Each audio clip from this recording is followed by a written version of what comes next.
What's going on, everybody? Hey, it is Bumpkins, and I'm back with another episode of Comics Daily Weekly, ready to talk to you about comic books, Marvel comic books specifically, from May 1967. If you don't know, if you've never been here before, if you've never seen the stream before, Comics Daily Weekly is a weekly stream podcasty type thing where I talk about all of the comics that I read over the week and tweeted about over at my Twitter account at underscore comics daily on Twitter. If it sounds weird, it's because it is. I read a comic every day. I've been for the last 3 months now, actually 3 months tomorrow. Today's the 19th, so 3 months tomorrow, I will have been doing this. For 3 months.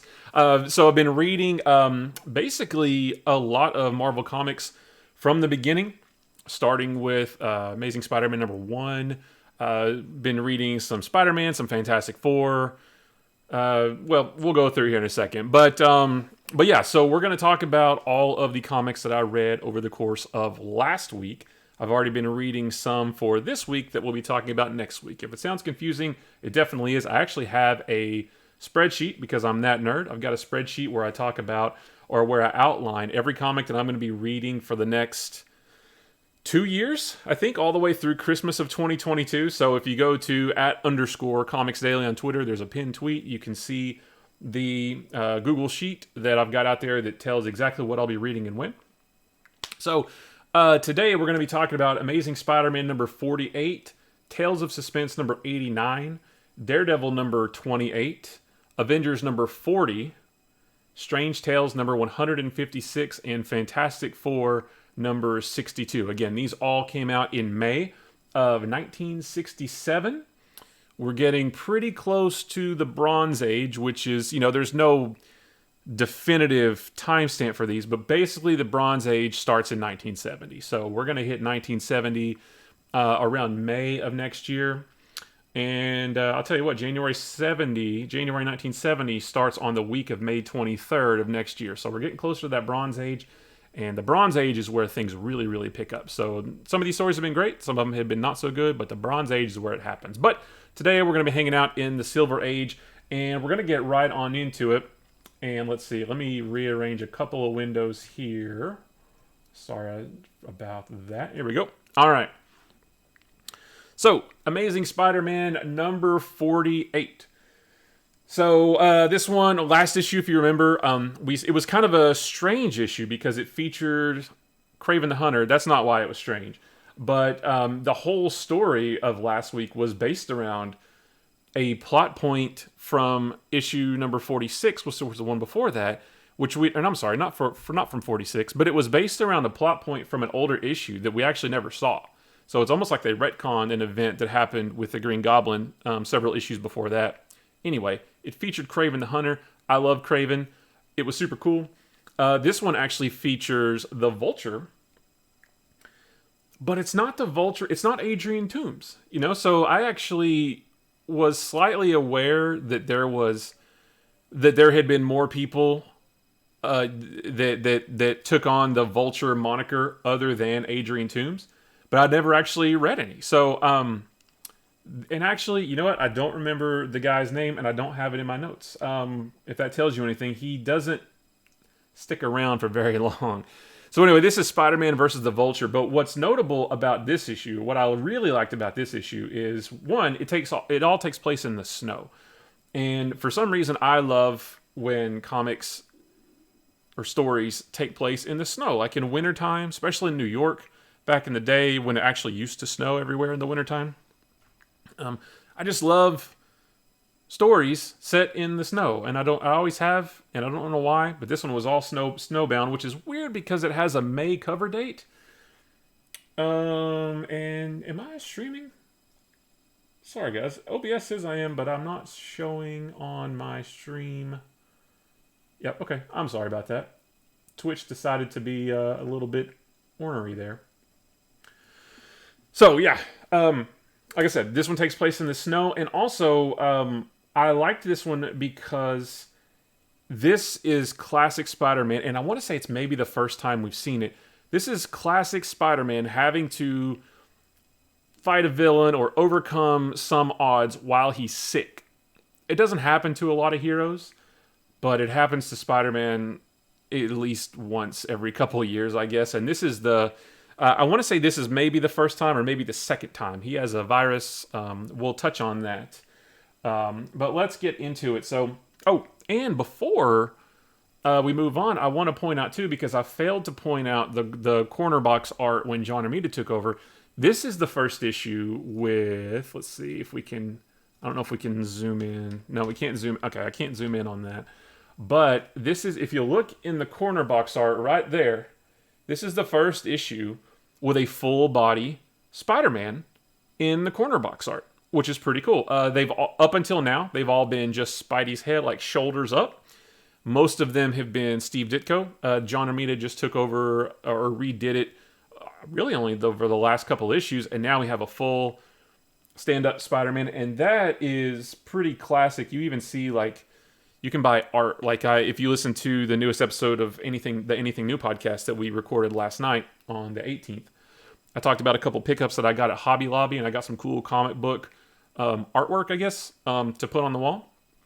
You could actually buy some wall art of that right there, which was pretty neat, but it was a little bit damaged, and I didn't really want to do if it was damaged. So anyway, I just think things like that are cool. So yeah, right when I turned the page and I saw Spider-Man swinging around in the snow, I thought this is going to be a treat. We're in for a treat. Again, classic John Romita stylings. He's getting closer and closer to his classic style with every issue that passes. Let's see. There's a new vulture terrorizing the city, and only Spider-Man can stop him. Too bad he's already battling a terrible cold. How can Spidey defeat this new vulture when he can barely even stand up? That's what I wrote on Twitter last Sunday. And a lot of this is Spider-Man versus the Vulture, but not Adrian Toomes the Vulture. And he's sick while he's doing it. So the way this happens is Adrian Toomes actually he's in prison. He's laid up in bed. He's actually about to pass away. I'm not sure what from. The character's name that takes over, his name is Blackie, which, again, this was the 60s. Just, it is what it is. But he's a basic mobster, and he basically tricked Adrian Toomes into, and I don't know if we've even heard the name Adrian Toomes yet. I've talked about this before, where these old comics are pretty bad about giving you a lot of backstory behind characters, whether it's a hero or a villain. We haven't heard, for example, Sandman's name. I think we talked about it with the Rhino. We don't know his backstory. We haven't heard his real name. We still haven't even heard Hawkeye's real name, Clint Barton, and we're like 40 issues into the Avengers by now. He popped up in Tales of Suspense. We haven't even heard his name. So we get a little bit of origin stories for some of these characters, but they don't like to give us name. Well, I don't know when we're going to get to that point, but we all know that this guy right here, that's Adrian Toomes, the Vulture, the original Vulture. But this guy named Blackie, he's a kind of a mobster who's been hanging out with Toomes in prison. He tricks Toomes on his deathbed into revealing where his Vulture suit is. Now, keep in mind, because it's going to come up next week too, this is really just a suit with wings and maybe some like electromagnetic gravity stuff on the back to help him fly, right? But it's just a suit that lets him fly. But Blackie here thinks that being able to fly is going to let him commit all the crimes and get away with it. He thinks he's unstoppable. And actually, he kind of is for a while because the cops can't do anything. A little bit of flashback of the original Vulture fighting Spider-Man. Nothing here. So Blackie actually escapes from prison, and he sets off to get the Vulture's suit. Now, when I first saw this, I thought it was a little bit weird. It's weird seeing somebody besides Toomes in the classic Vulture outfit. Now, we've seen other characters be Vulture, in the 90s and the 2000s, but in a different suit. It was just weird seeing him in this suit. And I actually thought maybe it was only going to last for a few pages, but no, this guy is Vulture for this issue and next issue too. So yeah, I thought that was pretty interesting. But here is where we get to Peter really, really down fighting this virus. And I did make a note that let's see, this panel right here. Let me zoom out of that.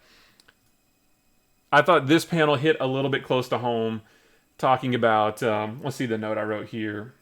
I just said reading this panel in 2020 hits a bit different, because Harry's mentioned, you come down with a virus? Peter's like, no, I just need some rest, even maybe some aspirin. And Harry says, boy, I'll bet you can infect a whole city just by exhaling a few times. And reading this in 2020, in the midst of a pandemic, I'm thinking, ow, that kind of hurts. That's not hits a little bit too close to home. But one thing about this issue too is we actually don't get as much interaction with Peter and the gang as I normally like. But one thing that we do get, keep an eye on this guy, Professor Miles Warren. You may know him from the Jackal fame. We're not going to get to all that stuff for Professor Warren. The minute I saw, or Mr. Warren, the minute I saw this, I thought, keep an eye on this guy because he is going to figure prominently into some classic Spidey stories later. So keep an eye on him. It's going to be interesting to see this guy pop up. If you don't know, spoiler alert, he dons a costume, becomes a super villain known as the Jackal, but he's the one who cloned Peter Parker in that classic story, which, we all thought that was kind of a self-contained story until we got to the 90s when the Clone Saga blew up. He was at the heart of all of that. So this guy right here, keep an eye on him. We're going to look to see if he pops up a little bit more and more, sort of gradually becomes a larger character as the months and years go on. And again, that's the only time he shows up here, but that's what's cool about reading comics this way is we get to see characters introduced. We get to see them, their development grow, just like we saw with Gwen and Mary Jane. So it's going to be interesting to see him appear more and more as other characters develop as well. Peter's sick, right? He's sick. He's got to go to bed. He's got to get home. He's not feeling good. But of course, he's Spider-Man. Great power comes great responsibility. He can't just lay in bed because he's got to take down this new Vulture, who is also fashioning a helmet for himself as well. So that's going to set him apart from Adrian Toomes as well. Meanwhile, the new Vulture is just causing havoc around town, kicking over chimneys. That's not nice. Causing crime, snatching purses, stealing jewelry, that kind of thing. While Peter's still out of it, he can't, he can barely even stand up, but yet he's going to get out and web swing somehow. The Vulture's terrorizing more people. And basically a lot of this, the rest of this is Spider-Man versus the Vulture. A sick Spider-Man versus the Vulture. Here's also another note that I made is seconds later atop a sky-high tower of the George Washington Bridge. Longtime Spider-Man fans know that the George Washington Bridge is infamous for being the site of the death of Gwen Stacy. Green Goblin knocked her off. Spider-Man shot a web, caught her, but snapped her spine when he did. We're not going to get there until, let's see if I know when we get there. What was that, 121, 122, somewhere around there? We're not going to get to the death of Gwen Stacy until March of 2022. So I don't know if the George Washington Bridge is going to make an appearance before then, but keep an eye on this bridge in another year and a half, and we'll get to one of the greatest Spider-Man stories ever. George Washington Bridge. Rest in peace, Gwen Stacy. Again, Spider-Man, and I love how you can tell he's sick because every time we see him, he's got the little yellow fuzzies all around his head. It's not a spider sense. But the rest of it is a pretty cool fight with classic fight with Spider-Man and Vulture. Again, this is what defines Spider-Man. This is what sets him apart from other heroes. Is how many other heroes of any comic company, Marvel, DC, any of them, Image, whatever, do you see who fight while they are sick? Very few. He's getting the tar kicked out of him because, again, he's sick. And what I thought was interesting about this issue, and we're about to get to it, is he doesn't technically win at the end. Like, he gets the crap kicked out of him, and he's left unconscious on the top of a snowy building, and the Vulture flies away. Like, he doesn't win. And I love the stories where the hero doesn't win. Now, I'm not talking about major storylines where,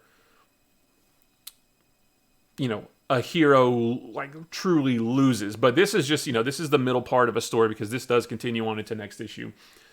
And, we'll see the ramifications of this. But at the end of this one particular issue, Spider-Man doesn't win. And that's, it's actually pretty rare for that to have happened in a comic from around this era.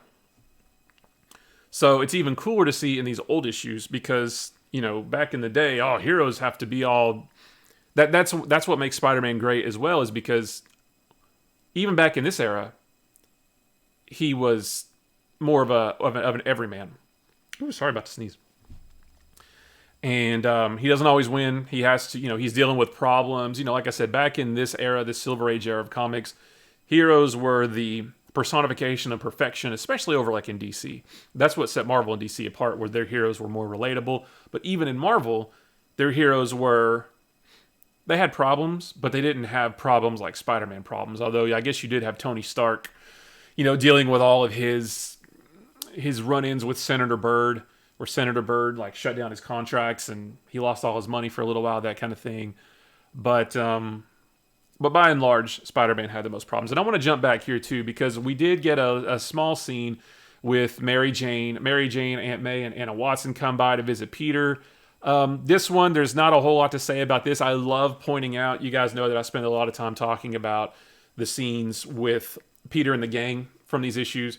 I love when we see Peter, Mary Jane, Gwen, Harry, Flash, all those guys. I love when we see them interact, but we didn't get a lot of this in this issue, so I wanted to point it out here. But they stop by to see Peter. Harry says he hasn't seen Peter because Peter's out swinging around the city, so they leave. We'll get more of this next issue, though. So this was a fun issue. A sick Spider-Man fighting a new Vulture, not winning in the end.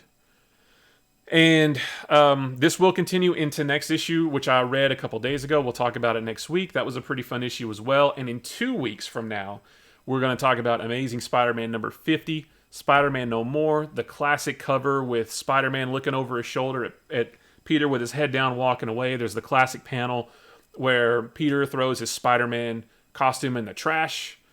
We're going to cover that in 2 weeks, so I'm pretty excited about that as well. So again, out of all the 6 issues I read this week, Spider-Man is the best in my opinion and my favorite that I read. All right, so moving on to Tales of Suspense number 89. Now again, I'll mention it every week just in case you haven't watched before. Tales of Suspense at this point is a double feature between Iron Man and Captain America. They've been doing this for 30 issues now. Number 59 was the first one where Captain America popped up. So we get a little bit of Iron Man, a little bit of Captain America. And I'm going to pull up my notes on this one. Number 89 right here. Now this one, I've been enjoying this book for the most part over the last several weeks as well. This one was a little different in that the Iron Man story was a little bit silly. The Cap story is a little bit better, mostly for where I think it's going to go. But talking about Iron Man first, basically the whole plot of this Iron Man story in this issue is that the Melter is back, which, pretty ridiculous villain. He's kind of like the Living Laser, or actually a lot of the other villains we've seen, that their big shtick is they have a laser. Or this, in his case, he has a melting ray that can melt. Originally, when he first appeared, he conveniently can only melt iron, which is what Iron Man's suit was made out of. Now he can melt other things as well, but that's it. He's got a gun that can melt stuff, right? A little silly. I mean, really, Iron Man should be able to take this guy down in like 2 seconds. Well, the whole premise of this story here is that the Melter wants to kidnap Tony Stark so that Tony can make him a smaller version of the melting gun that he already has. That's it. He doesn't want Tony's money. He doesn't want claim to Tony's company. He doesn't want any of that stuff. He just wants Tony to make him a smaller gun. And I read Tales of Suspense number 90. I read that yesterday, posted it today, the 19th, on Twitter. So we'll talk about it next week. But there's a panel in there that basically sums up this whole story in one panel. But this I don't know, this story it wasn't great because it's a silly plot. Now, one thing I will point out, and I do like this. So basically what Tony has resigned himself to believing that Pepper is in love with Happy. And I just noticed here, I don't know why Pepper has blonde hair here. I just noticed that. I wonder if that's a coloring error. Pepper doesn't have blonde hair. That looks like Karen Page. So that's a little strange. I'm trying to find the panel. There's one panel I want to call out. So anyway, Tony has resigned himself to the fact that Pepper is in love with Happy, and he's going to let them be, right? Now, I don't know if she is in love with Happy, but, because she seems to bounce between him and Tony.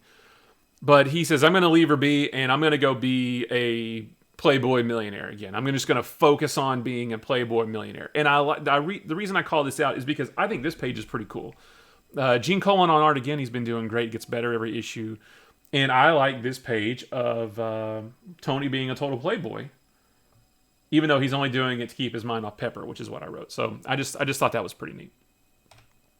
Where is this panel that I'm looking for? It is a crucial story point. Oh, here it is. So the only reason I'm calling this panel out is because this puts to rest, and I mentioned it a few minutes ago, this puts to rest the subplot of Senator Byrd trying to undo Tony Stark, basically. Trying to, put him on trial to learn the secrets of Iron Man's armor. And remember, we talked about how Senator Byrd canceled Tony Stark's government contracts, somehow cut him off from all of his personal funds, which I don't understand how that would possibly happen. But you get what I mean. Senator Byrd has been Tony's foil for quite a while now. This panel right here puts that whole thing to rest. And they're cool now. They're bros. Senator Byrd and Tony are cool. He says, Stark, I just wanted you to know that I've decided not to ask you or Iron Man to testify before my committee. Tony says, what made you change your mind? Senator Byrd says, after consulting with my staff, we realized you were right when you said that it was too dangerous for any ordinary men to try to operate the armor of Iron Man. Our armed forces can get along without that armor so long as you continue to produce our weapons. Just so long as we can continue to have the aid of Iron Man whenever he may be needed. So, that whole thing, done. Wrap it up. We're finished with that plot. But that is also when I made note that this whole Tony, Pepper, Happy subplot still going strong. I don't know when it's going to end. It is going to end eventually, but probably not for a long time. All right. We get Tony being a Playboy here, right?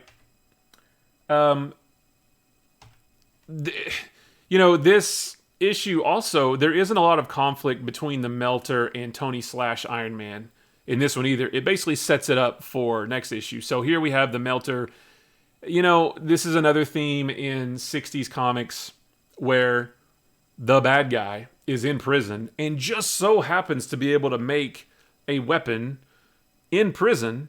One, they happen to have the know-how to do it, and they happen to have the materials to be able to do it, and they happen to be able to do it without getting caught. So this is another one of those.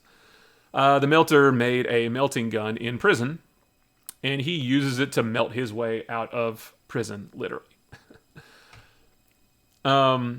He shows up. Okay, I was wrong. We do get a little bit more of an Iron Man Melter battle than what I thought.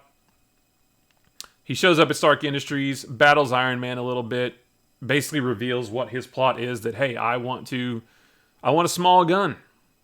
My gun's too big. I want a small one. Okay. Well, that's, I don't see how that's going to help, but sure. I can't wait till we get to next week. There's a panel in the next issue that's ridiculous. But we have some fights here. Iron Man and the Melter flying around, fighting. Like I said, I don't see why Iron Man has such a problem with this guy.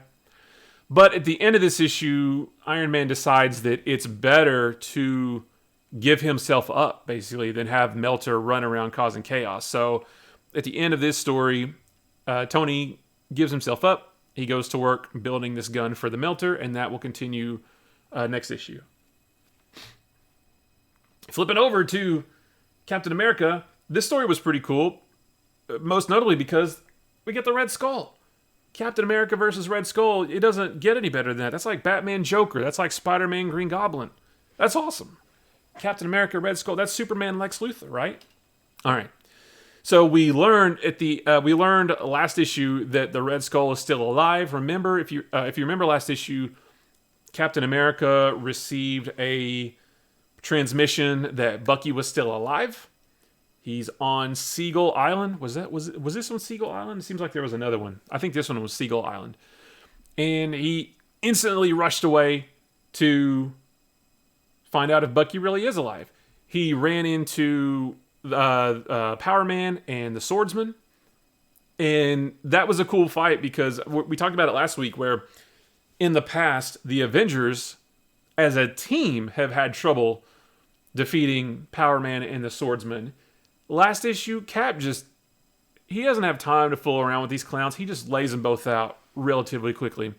But then he finds out that the Red Skull is the one behind all this. And remember, there's the thing with the bubble, too. Keep that in mind because that's going to come back. And it's silly. But yeah, we got the Red Skull back. We learn how he comes back. And we saw this. This happened in Tales of Suspense number 81. I actually don't think I was doing, or I may have started doing this show right after that. Actually, it may have been right around the very beginning of when I started doing this. But the Red Skull, remember, Captain America and Red Skull were fighting on an island. Red Skull had the Cosmic Cube. Cap knocks him into the ocean. Cube goes into the ocean. The Skull goes into the ocean. He gets trapped under some rubble. Well, we find out that his proximity to the Cosmic Cube actually allows him to live. Now, he isn't able to retrieve the cube. And we're going to talk about that. Actually, that's kind of neat because we're going to talk about that very thing here in just a minute when we talk about Avengers number, whatever we said, 40, I think. Sorry, these issues start to run together after a while. I can't always remember the exact number. But the Red Skull is back. He's trapped Cap in a bubble. You know, okay. Keep these bubbles in mind because they're not going away anytime soon.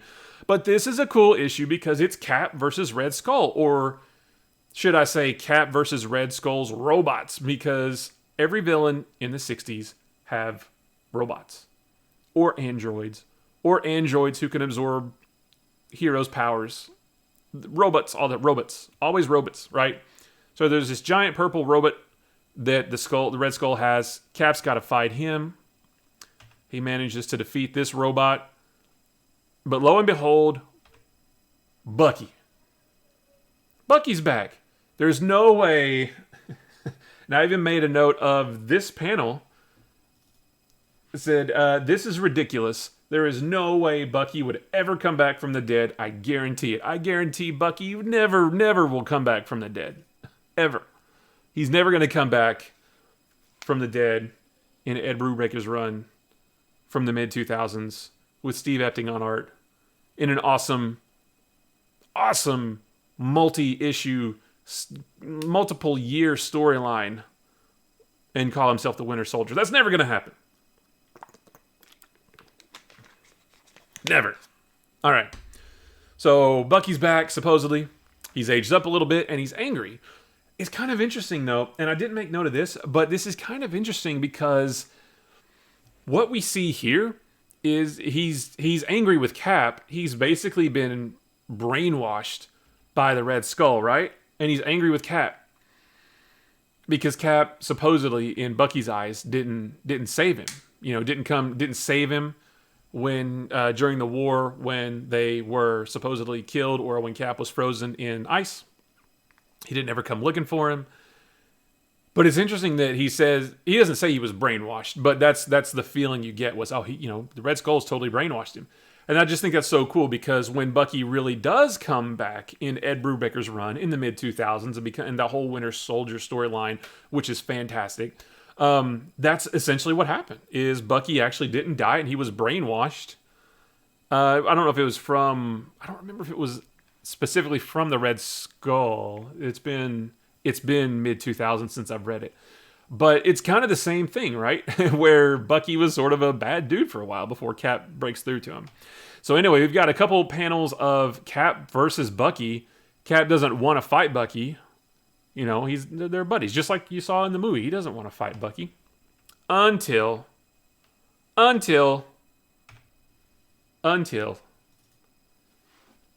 it looks like I was right. Indeed, a pity, my valiant victim. The robot, whom I fashioned in the form of your long-dead partner, would have been one of my greatest creations. Another robot. So why does Red Skull have a giant, ugly purple robot and then a completely lifelike humanoid robot that looks just like Bucky? I don't know. Maybe he only had the materials for one. Who knows? So, Bucky isn't really back. It's just a robot created by the Red Skull in order to lure Captain America to this island where he can destroy him. And at the very end of this issue, you can see Red Skull pulls a lever and the walls start to close in on Cap, and they're going to, crush him to powder, essentially. And so we'll pick up with that one next issue. Next issue was pretty fun as well. Like I said, I read it yesterday, tweeted it today, and it's a good one as well. Captain America versus Red Skull is always a good time. You can't go wrong. So the Iron Man story was kind of lame. This one was pretty cool because Red Skull. He just doesn't get any better than that. All right. Daredevil number 28. Guys, I'm just going to level with you. I'm not going to spend more than just a couple minutes talking about this one. This issue is awful. It's terrible. Let me get to my notes. I don't know why I need notes on this because it's so bad. Let me just read you the synopsis that I tweeted last week. Aliens have invaded Earth. Their mission, rob the planet of its minerals. Okay, aliens are going to rob the Earth of its minerals. And they'll do that by robbing Earth's inhabitants of their sight. But they didn't count on Daredevil being unaffected by their attack. So, thankfully, this is a one and done. This is not a continuing story. This issue starts and ends, or this story starts and ends in this issue alone. If I were trying to get a complete run of Daredevil, I would skip this one. This is so bad. So it started, it's so dumb. See, there's Karen. She's got the blonde hair. Oh my gosh, Mike Murdock as well. And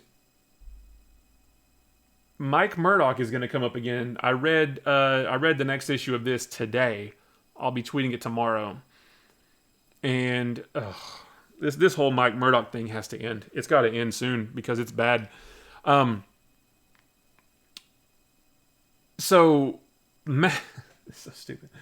Matt Murdock actually leaves town to go sit in on to give a lecture on, hold on, let me get to it. A lecture on the legality of aliens. Now, I'm not talking about immigrants and illegal aliens and all this stuff. I'm talking about, actual aliens. Oh man, it's so bad. So meanwhile, while he's giving, I must admit that the legal ramifications of aliens landing on Earth could be very unusual. That's what he's there to talk about. He's there to talk about the legal ramifications of aliens landing on Earth. Okay, that's crazy enough. But then while he's doing this, actual aliens invade Earth, and they don't want to inhabit Earth. They just want to steal all of Earth's minerals. Okay, that's pretty, that's pretty standard 60s alien fare, right? But like I said, the way they do it is they've got this weapon that steals the sight, makes everybody on the planet go blind, is what it does. There is a panel in here where you can see that very thing happening right here. And throughout the globe, the effect is the same. Not a single inhabited area escapes the alien's uncanny ray. And I made a note here that you can tell they're all speaking different languages. Even though it's written in English, you can tell they're all speaking different languages because the font is different. And maybe a little racist, I'm not sure. But everybody's going blind, right? So the aliens are sure to win because everybody's going blind. Well, it just so happens that they're fighting a blind superhero and they didn't count on that. You know what? That's it. I mean, long story short, Daredevil manages to defeat the aliens. And I hate this. This is, they leave. And then it's the classic thing of he destroys the alien's weapon, which returns everybody's sight. This issue was horrible. I don't mind. I like it when I talk about it almost every week. I like it when heroes take on villains that they aren't normally associated with, or when they have to overcome odds or they have to overcome a situation that technically they probably shouldn't be able to. Like if a hero with no powers has to defeat a villain with superpower or something. You know what I mean? When they have to overcome some kind of, outrageous obstacle. So Daredevil fighting aliens isn't so bad, but it's the fact that the aliens were going to steal everybody's sight just so they could steal the Earth's minerals, and they just happen to be fighting a blind superhero. This was dumb. We're done. I'm done talking about this. This issue, and I know you guys come here because you really want, an in-depth analysis of all these issues. This issue isn't worth it. I even made a note, I would rather have read the 3-part Mass Marauder Stiltman Mike Murdoch story than this. And we're going to move on. It doesn't... Avengers number 40 with Namor. Oh, you guys know that I don't like Namor, right? Well, he's in this as well. And the cool thing about this one, though, is that it ties in quite well with the issue of Tales of Suspense that we just talked about. In that, Captain America does get a message out to the Avengers to say, hey, the Red Skull's back. He lost the Cosmic Cube. It's somewhere in the ocean around here. Go find it.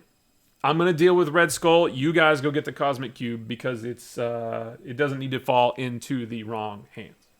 So, that's not such a bad premise, right? Except that Namor's in it like the whole time. And it's just it's another Avengers versus Namor fight. Now, granted, Namor hasn't popped up in a while. He doesn't pop up nearly as much as he did in the early issues of not only Avengers, but Fantastic Four as well. Thankfully we're being weaned off of Namor a little bit, but I don't like Namor. And I never really liked him when I started reading comics right around 1990. Read everything through there, started reading back. Everything I've ever read of Namor, I never really liked him. I very much don't like him in these old issues because he's even more of a jerk than he is in modern comics.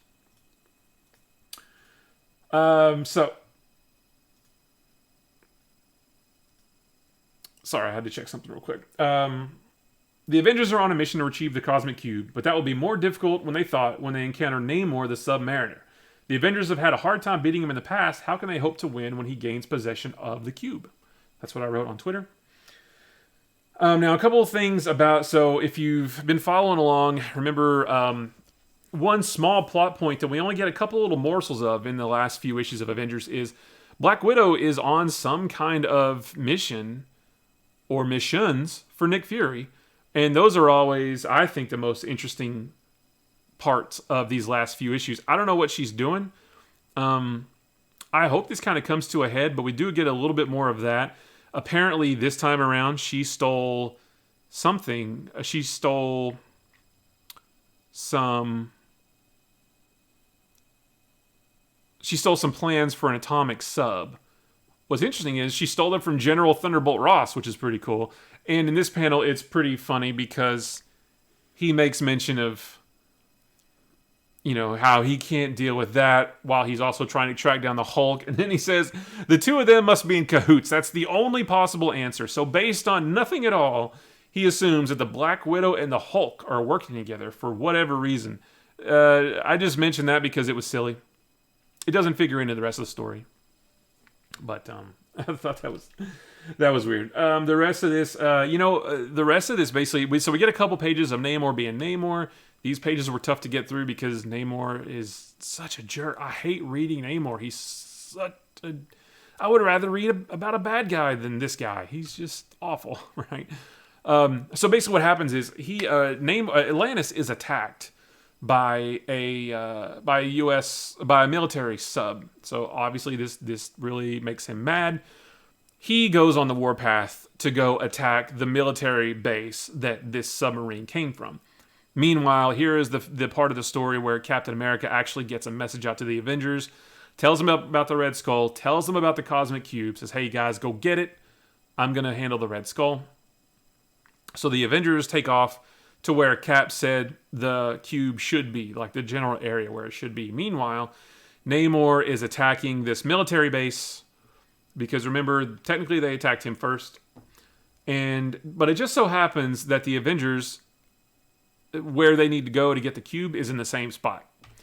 So we get another Avengers versus Namor fight, and the rest of the issue is pretty much this. The Avengers taking on Namor. I just have a hard time believing that Namor is so powerful. Like, he should be powerful. He's ridiculous in these old issues.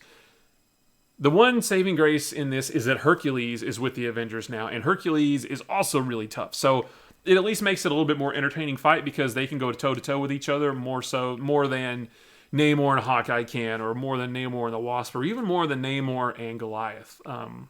So we do get some cool fights between some cool scenes between Namor and Hercules, and especially this panel right here. I love it.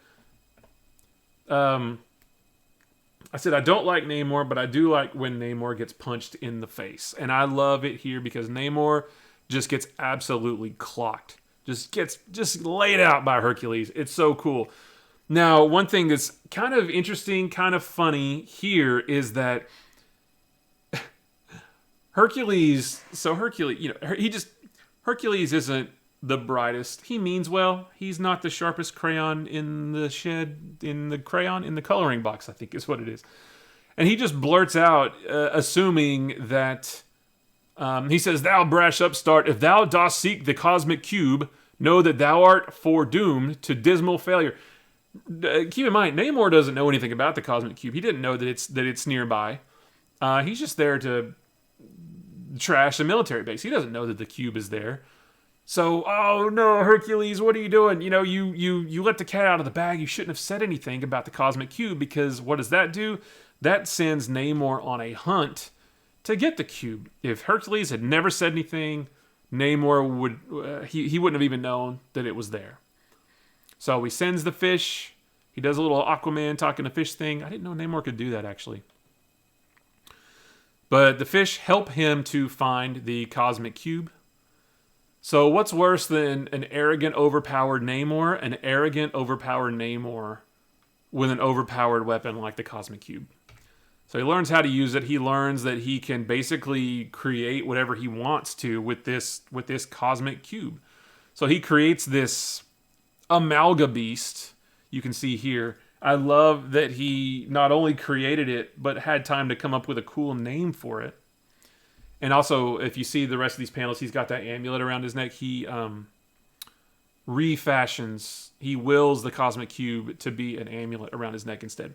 So, the rest of this issue is the Avengers versus Namor and his Amalga Beast. Again, Namor versus Hercules, that's actually a pretty cool fight that I like to see. I don't know why. I was trying to think what it was like when Namor fought, or when Thor fought Namor. Seems like Thor had a pretty tough time with him too. But Hercules just gives as good as he gets, man. So that's pretty cool. Meanwhile, the rest of the Avengers take on the Amalga Beast. The Wasp actually does something useful. And I'm not saying that because she's a female superhero. I'm saying that because she's written in a way, the way she's written in these early issues in the 60s is she is almost completely useless on the team. There's been a few times where she's, pulled her weight, really helped the team, but most of the time, the way she's written is useless. It's just the way she's written. And I can't zoom in anymore for some reason. I wanted to zoom in on this panel. Maybe I could just zoom in this way. So here, So basically what she does is, and I even made a note of it, I said, one of the rare times Jan is actually useful, and I point out the panel in the middle where she uses her wasp sting to break the chain around Namor's neck, causing the cosmic cube to go splashing into the ocean. But then I made a note on the next page, though not as useful, not too useful, since she let the cosmic cube fall into a hole. So rather than retrieve... So again, the Avengers' main quest was to go out to the ocean and retrieve the cosmic cube. Not only did they fail to get the cosmic cube, but Namor, they actually allow Namor to get it. When they pry it from around his neck, they don't get it back, right? So the cube is just hanging out in the ocean. And in a really interesting ending, let me zoom back into this. I thought this was really cool. Somehow, I don't know how, but it winds up underground. And when I saw this, I was thinking, oh, this is so great. Whoops. Oh my gosh. Hold on. Goodness gracious. The Marvel Unlimited on the web does not like to work a lot. When I saw the end of this, I thought, oh, this is fantastic. The Mole Man actually found the cosmic cube. I don't know how it got down to the Earth's core. I guess we don't need to worry about it. I was like, oh no, the Mole Man has the cosmic cube. This is going to be awesome. But he looks at it, he doesn't know what it is, and he just tosses it away. He thinks it's like a child's plaything, if you will. I have a hard time believing that something... Yeah, Mole Man is smarter than this, and I have a hard time believing that he would see something like the cosmic cube, hold it in his hand, and not just feel or sense how powerful it is, but he just tosses it away. And that's it.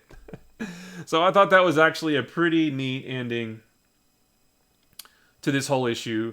So this was better than some of the than quite a few of the Avengers issues we've read in the past. But it still had Namor, and I just don't like Namor. Now, if you guys watched or listened to the Anything New podcast that we recorded last night, you saw my pickups for the week. Oh, no, I can't talk about that yet. Never mind. I'll talk about it next week.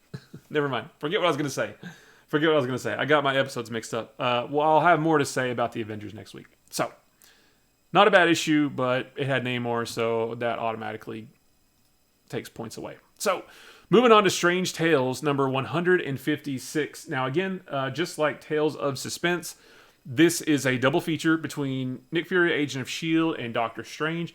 I have been only reading the Nick Fury half of these issues. Nothing against Doctor Strange. I like him just fine. I just didn't feel like I wanted to read Doctor Strange. It just didn't really strike my fancy at the time.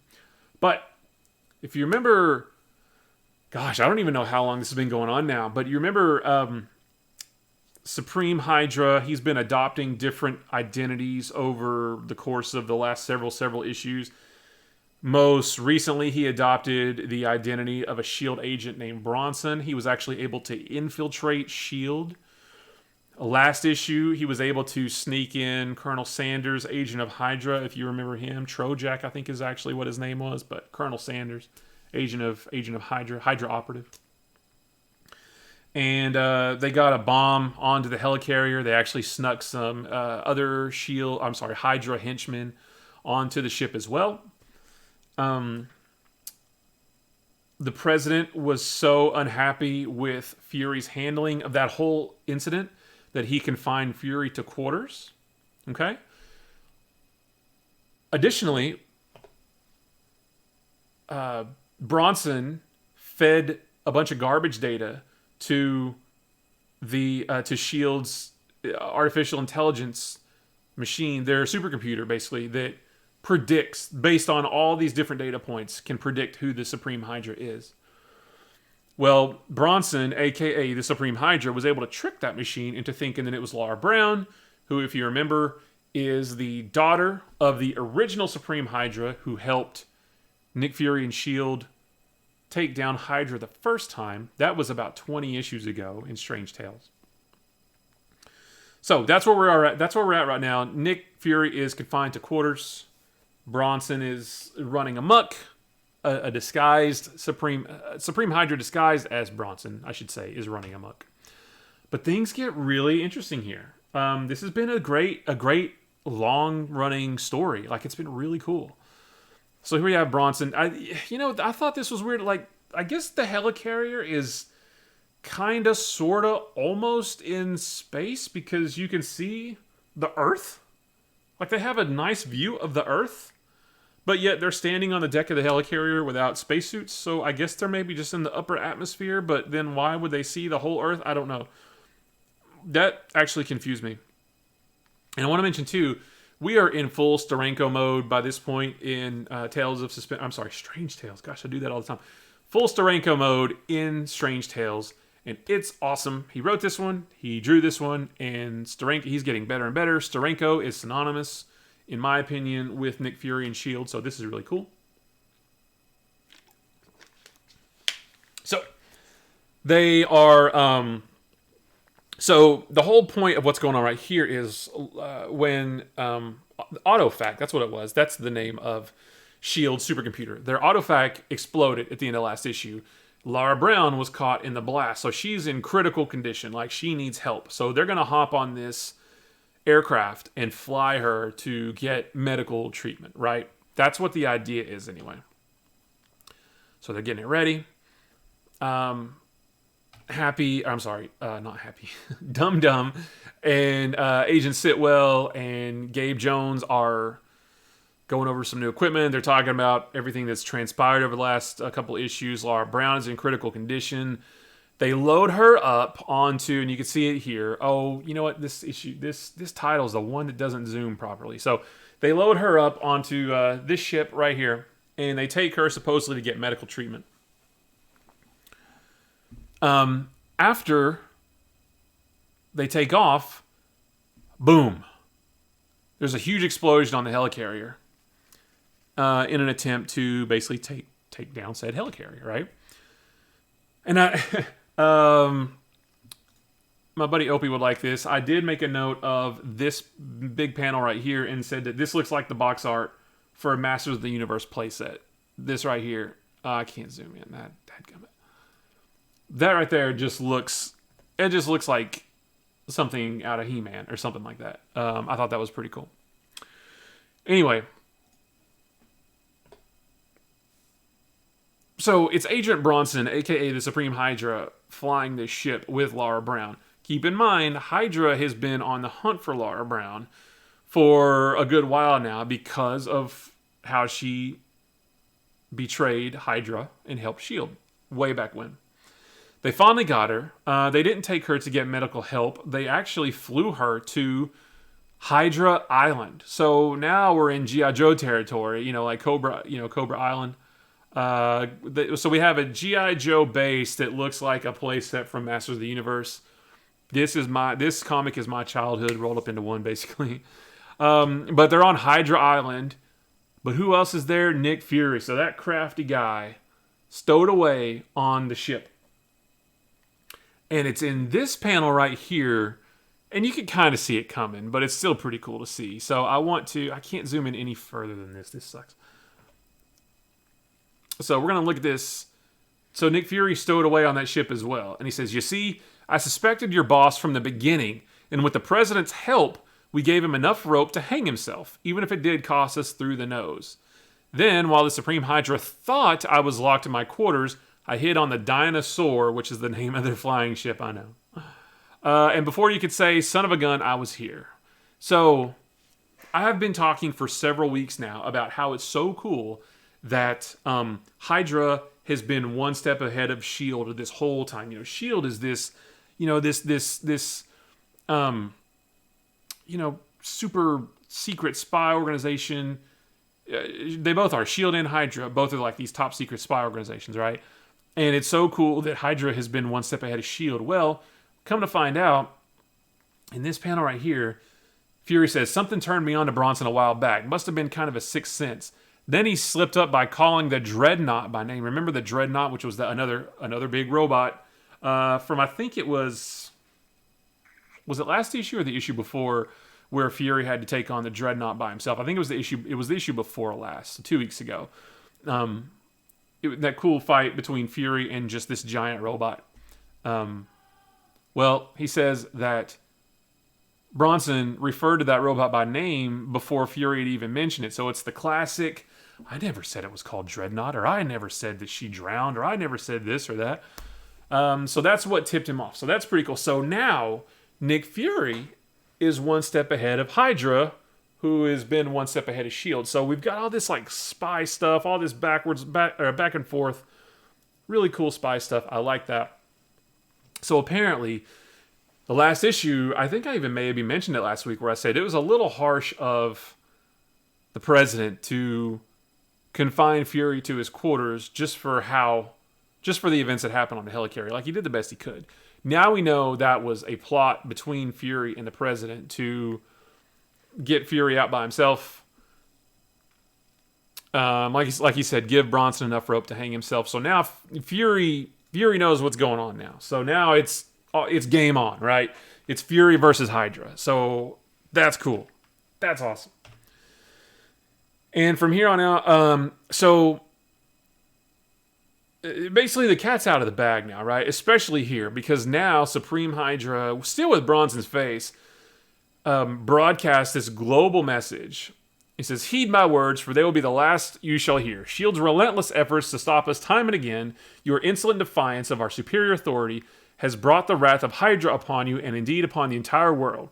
Momentarily, the elite guard of Hydra's vast militia will assemble and sit in judgment of Laura Brown, who will act as a symbol of all those who have offended the imperial power, the representative of all mankind." You see in the middle here, right here, a really cool cameo of what is essentially all of Marvel's heroes at the time. Fantastic Four, Spider-Man, Daredevil, the Avengers, X-Men, Hulk's in there, Thor and Iron Man. That's pretty cool to see all of them right there together. Like, they don't show up. It's just like a quick cameo appearance. But he says, the world now stands helpless before the death spore. I was trying to think of what this does. Let's see here. Aboard the Shield Fortress, the helicarrier is a weapon capable of releasing billions of germs into the Earth's atmosphere. So that one hit a little bit close to home, too. Remember we talked in a little while ago, we talked about Amazing Spider-Man, how Peter was sick with a virus, and Harry was talking about how he could just breathe and get somebody else infected. And that, reading that stuff in 2020, I've had enough of that stuff. Same kind of thing here. They basically want to release germs onto the Earth. And that weapon is inside the S.H.I.E.L.D. helicarrier, which is up in the air somewhere. So it says, the world stands helpless before the death spore, but there is an alternative. Any nations that surrender within 1 hour will be spared. Although I don't see how you spare a nation from germs, but whatever. Provided it pledges total loyalty to the hordes of Hydra. I have spoken. Hail Hydra. And keep in mind, too, this last panel here, he's done with the Bronson guys because, like I said, the cat's out of the bag anyways. Now everybody knows. Like, this message has been broadcasted worldwide. So everybody knows who the Supreme Hydra is now. There's no point in hiding anymore. So he puts this thing on to reveal his epiderm mask, right? So that's going to come into play again in a minute. Right here, what a cool shot. Nick Fury, super spy, in the depths of Hydra HQ, looking for Laura Brown, wanting to take down Hydra and the Supreme Hydra. This is really cool. This kind of story right here is the reason I started reading Strange Tales. I didn't read a lot of standalone Nick Fury in the 80s and 90s. Most of what I've read of Nick Fury is when he popped up in other stories. I didn't read a lot of just Nick Fury and S.H.I.E.L.D. But this is why I wanted to read this, because I wanted all the super spy stuff. And it took us a long time to get here. Some of it before now was good.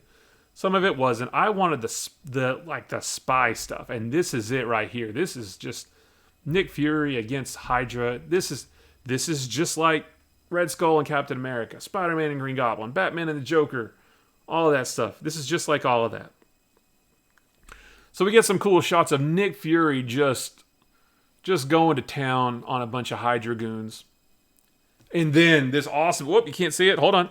You get this awesome double page spread. This is the last page in the issue. We finally learn that the head of Hydra is Baron Strucker. Now, I should have seen this coming, but I didn't because I forgot about Baron Strucker. Now, this isn't his first appearance. I want to say he popped up in Sergeant Fury and his Howling Commandos, but I haven't been reading that one, so I might be wrong. I don't think this is his first appearance, though. I feel like the way they wrote this, we should have known who he is already. And obviously, being a reader in 2020, we know who he is. But what I mean is, back in 1967, if you're reading this for the first time, I think you're still supposed to know who Baron Strucker is. And I should have realized this, and I didn't. So I got that wrong, because I think I thought it was the Red Skull. So I got that one wrong. But I was right, because the Red Skull was in the other... Never mind. This does make me think about Avengers Age of Ultron, when Baron Strucker popped up in that, or when he popped up in the post-credit scene of... Was it... shoot. I don't remember which movie it was that had Baron Strucker when we first saw Quicksilver and Scarlet Witch. And then we saw Baron Strucker again in Avengers Age of Ultron. And I was really excited because Baron Strucker's pretty cool. You know, he's the head of Hydra. But they kind of made him a sort of a... He didn't last long in the movie. They kind of made him a little bit of a joke. And I was kind of bummed about that. But Baron Strucker, head of Hydra, versus Nick Fury, director of S.H.I.E.L.D. Golly, that's awesome. That is good. That's written and drawn by Jim Steranko. That's good, awesome, classic Marvel right there. Next issue, Showdown. This was great. This was really good. This was probably the second best book I read this week after Spider-Man. All the Hydra operatives back there. This is really cool. So I'm excited to read this one next week, and we will talk more about it next week. Yeah, that's awesome. What a great book. All right, moving on. Last but not least, Fantastic Four number 62. Good story. A little bit of a disappointment because it didn't quite go how I hoped it would. But we'll get there. So let me pull up my notes on this one. So if you remember last issue, the Fantastic Four fought Sandman.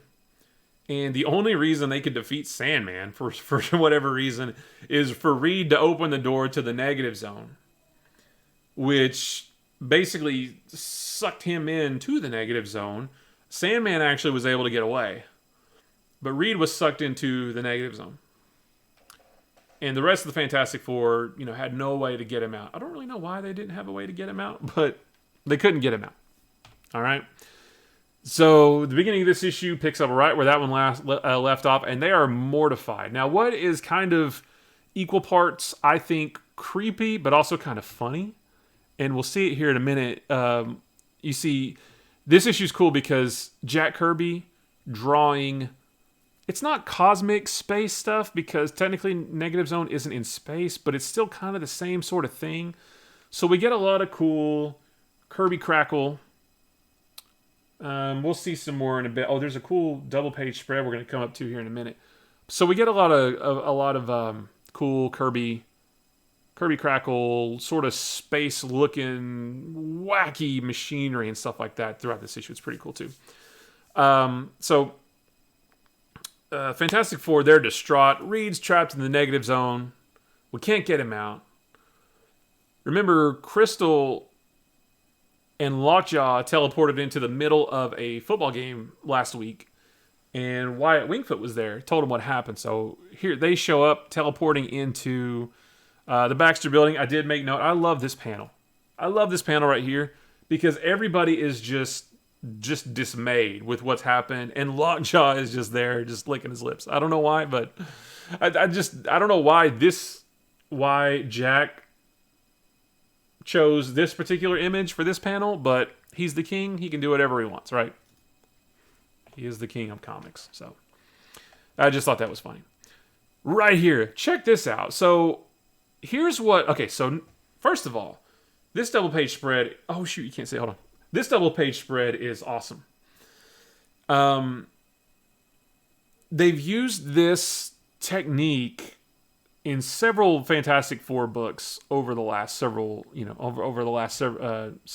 issues, where it almost kind of looks like newspaper printing, or they put some kind of filter on it, black and white. I don't, it's weird. It's kind of cool, but it's cool to see like the flat art of the characters at the bottom on top of this weird sort of Art Deco space looking otherworldly stuff.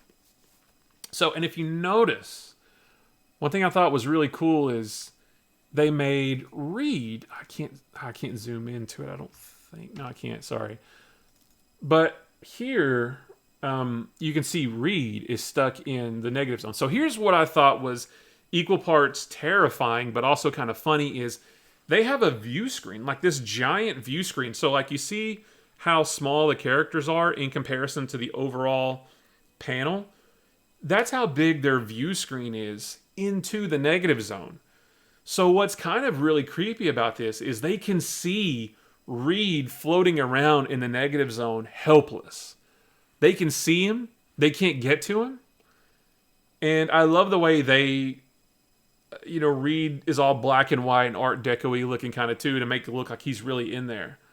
I just thought, I swiped this page and I thought this was incredible. I actually wanted to sort of Photoshop it into just one big image, but if you technically, I don't think the images actually line up, so it would look weird. But wow, I thought that was awesome. So they can actually see Reed floating around in the negative zone, and they're powerless to help him. It's crazy. So Crystal says, I'm going to go back and I'm going to get help from the Inhumans. Because who better? I mean, the Inhumans are powerful. They can surely help, right? So meanwhile, in the negative zone, we got these two, whatever they are, dropping off this humanoid creature. We'll get more on this in a minute. But they drop off his humanoid creature, almost like a prison sentence. So his sentence basically is to be stuck to this floating boulder in the negative zone. That's it. Another cool... look at this. This is... Oh, man. This is why Jack Kirby is the king of comics, right? Because nobody else could draw this.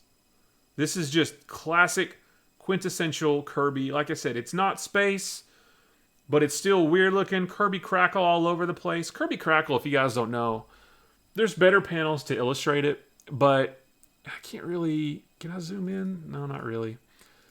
Do you see all these black dots, like right here around Mr. Fantastic's feet and floating all around his body? Jack Kirby, for those who don't know, it's like his trademark. It's his signature style to put all these little black dots just to exude the presence of like energy. So it's called, you'll hear it either referred to as Kirby dots or Kirby Crackle with a K. And it's just synonymous with Jack Kirby style. So this is classic Jack Kirby right here. This is awesome. So anyway, Mr. Fantastic, Reed Richards, is basically just hanging on to this rock, literally floating through the negative zone. It just happens to be the same rock that this mysterious humanoid creature is stuck to. And remember, we're going to get to that. Meanwhile, I didn't really get this part. Black Bolt is attacking this army that's attacking the Inhumans. I don't really know why. I didn't get this. This is irrelevant. It doesn't matter. Forget this. The Inhumans are fighting this army. I don't get it. I don't get why they were there. It doesn't matter. What does matter is during this battle, Triton, and I like these couple panels of Triton too. Like Triton is kind of an obscure character. He's an Inhuman, but he's not really, he's just kind of like one of the royal family of the Inhumans, but he doesn't pop up all that much. But I thought these two panels of Triton were pretty cool. Like he looks really neat right there, I think. But he is underwater because he is a water-based. He looks like a big fish man, right? That's what he is, right? He's at home underwater. I'd like to see him versus Namor. That would be cool. Anyway, he is underwater, manages to punch a hole through this submarine. This is important to the story because when Crystal comes back and asks for help, Black Bolt basically lets one Inhuman go with her. And he picks Triton. Oh, we didn't get there yet. Sorry, I spoiled a couple pages. It's funny because, meanwhile, in a fit of rage, Ben just gets tired of looking at Reed floating through the negative zone, so he just destroys their whole monitor. Thanks, Ben. Maybe it would have helped to be able to see what's going on, but never mind. You just throw a temper tantrum and destroy this whole thing. Ben has anger issues sometimes. So Crystal shows back up with Triton, and it's funny because Sue says, "Why him?" And Triton says, "Well, deepest space, whether positive or negative, is like a vast, endless ocean. Only Triton is available to maneuver under such conditions. Only I have a chance of finding Reed Richards in the limitless reaches of the unknown." What's up, Pete? So it's kind of a not a great reason for him to be picked to do this, but I don't know what they were going for really, but whatever. It's fine. It doesn't matter. See, here's Kirby. Here's a really good example of Kirby Crackle. See all these black dots just all over the place? That is Kirby Crackle, aka Kirby Dots. You'll hear it mentioned either way. That's just awesome. That's classic Jack Kirby. Anytime you see those, it's either Jack Kirby who drew it, or if it's not, it was inspired by him. So anyway, Triton has come to the Baxter building. He is entering the negative zone to help pull Mr. Fantastic Reed Richards out. There's some weird-looking, alien-looking creatures. This is all cool, quintessential Jack Kirby stuff. Remember, they're not in space. This is the negative zone.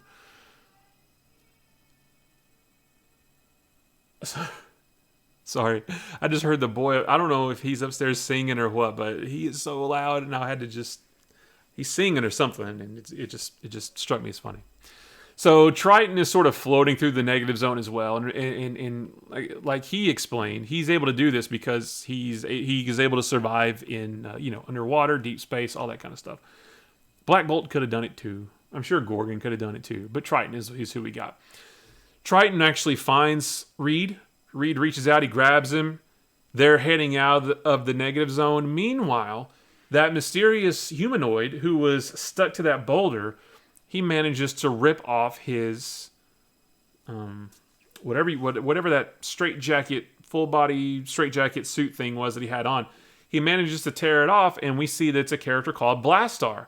Now, Blastar is a pretty prominent villain in Fantastic Four lore. Fantastic lore? I don't know.